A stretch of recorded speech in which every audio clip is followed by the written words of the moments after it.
Hey there. Subscribe to my channel. And also press this bell icon. Warahmatullahi wabarakatuh. Waalaikumsalam warahmatullahi wabarakatuh. Alhamdulillah alladzi kataba alaina siyamana ala kulli mu'min wal mu'minat wa sanantu lahu qiyamahu wa man shama wa aqamahu imanan wa ihtisaban ghufira lahu ma taqaddama min dhanbihi. Allahumma salli ala Muhammadin wa ala alihi wa ashabihi ajma'in. Hadirin jamaah Isya, jamaah salat tarbiyah yang berbahagia. Puji syukur kita panjatkan pada Allah Subhanahu wa taala. Malam ini kita dapat nikmat sehat dan kesempatan, lalu kemudian kita hadir di tempat ini untuk melaksanakan ibadah di malam Ramadan ini. Dan alhamdulillah beberapa saat yang lalu kita selesai salat Isya dengan berjamaah. Hadirin yang sangat berbahagia, bulan Ramadan bukan bulan biasa. Bulan ini adalah bulan yang sangat istimewa. Bahkan ini bulan yang paling mulia, bulan yang agung. Maka seharusnya amalan-amalan kita bukan amalan-amalan biasa. Karena ini bukan bulan biasa, maka seharusnya kita juga memperlakukan berbuat dan beramal di bulan Ramadan ini bukan biasa-biasa, tapi harus luar biasa. Setidak-tidaknya kita temukan beberapa penjelasan bahwa bulan ini istimewa. Yang pertama karena bulan ini berlipat ganda seluruh pahala, seluruh amal baik kita. Seluruh amal kebaikan yang kita lakukan itu akan dilipat gandakan oleh Allah, sehingga yang tadinya di luar bulan Ramadan 10 di dalam bulan Ramadan itu bisa dilipat gandakan sampai tak terbatas. Yang kedua, bulan ini puasa itu sendiri adalah tameng untuk menjauhkan diri dari neraka. Jadi puasa itu adalah perisai menghindarkan diri dari neraka. Dan yang ketiga, kenapa bulan ini istimewa? Karena siang dan malamnya penuh ampunan. Jadi siang dan malamnya doa diterima, siang dan malamnya itu penuh ampunan.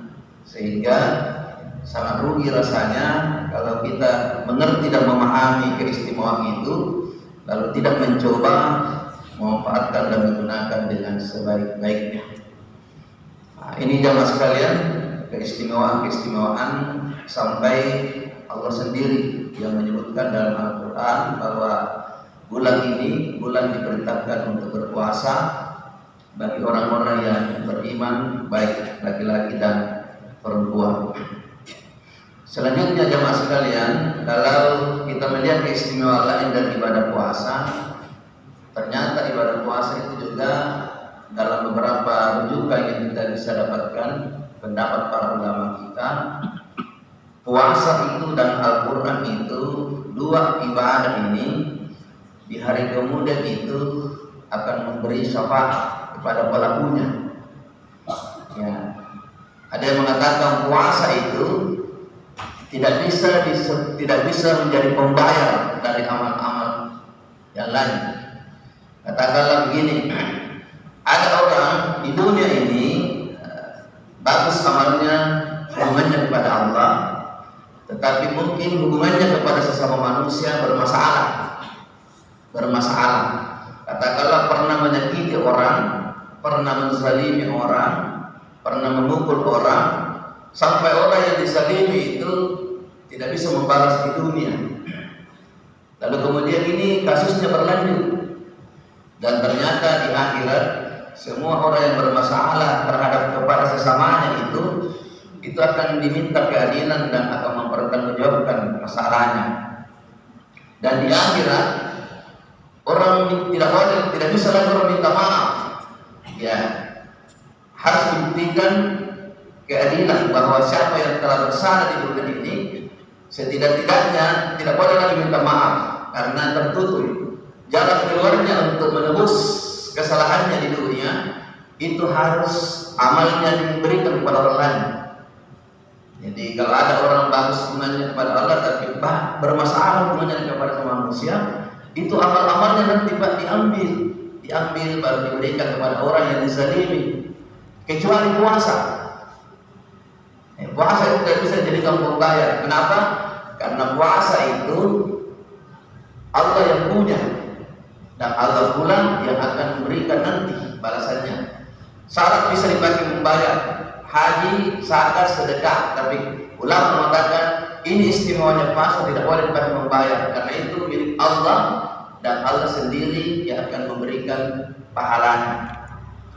Nanti di hari kemudian bisa jadi kalau menurut keterangan orang itu habis pahala amal-amal yang lain, pahala salatnya dan lain-lain sebagainya, tapi dia tertolong dengan puasanya.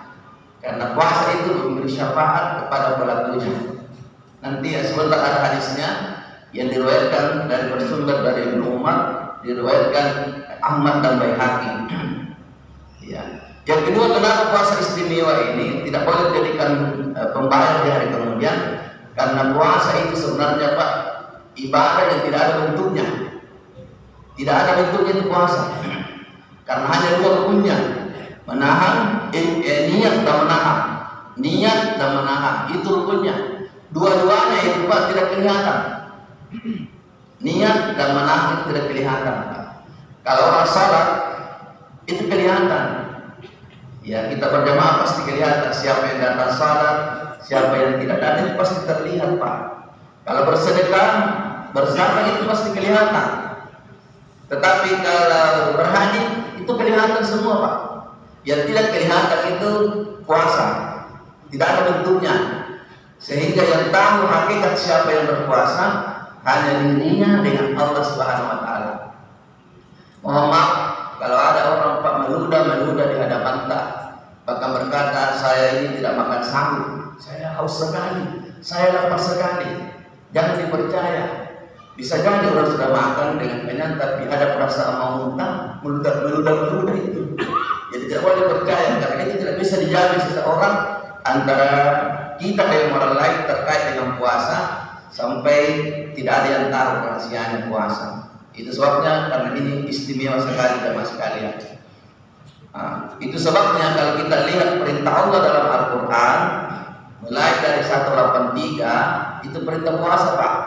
184 itu hari-hari berpuasa berapa lama 1 bulan. Kemudian bersambung ayat 184 ini Pak terkait dengan kalau ada orang yang sakit, ada orang yang musafir, lalu kemudian pada bulan Ramadan tidak bisa berpuasa, maka dia harus ganti pada hari lain dan membayar fidyah. Nanti 185 itu baru penjelasan tentang Al-Quran diturunkan.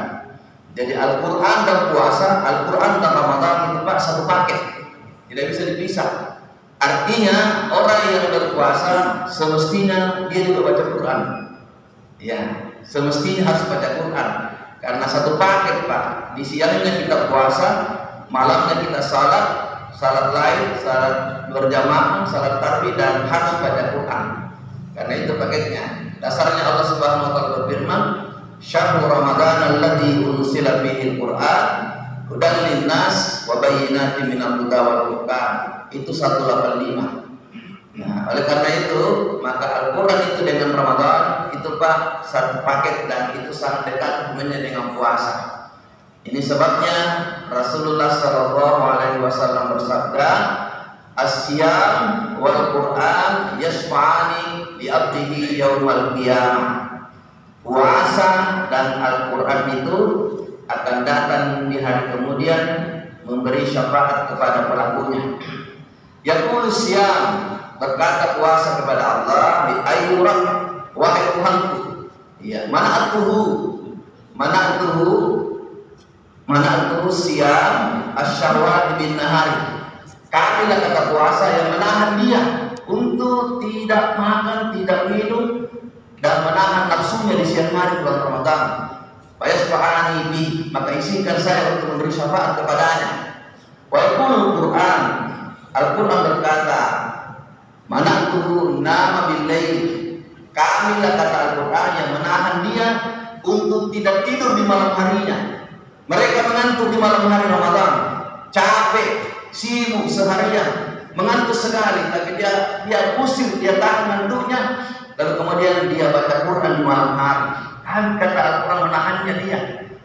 Dia mengantuk tapi dia saya tahan, jangan dulu tidur, usahakan baca Quran dulu. Ya, Al-Quran berkata, mana'tuhu nama bil-lail Ramadan. Kamilah yang menahan di malam hari bulan Ramadan untuk tidak tidur karena membaca Quran. Wa yashfi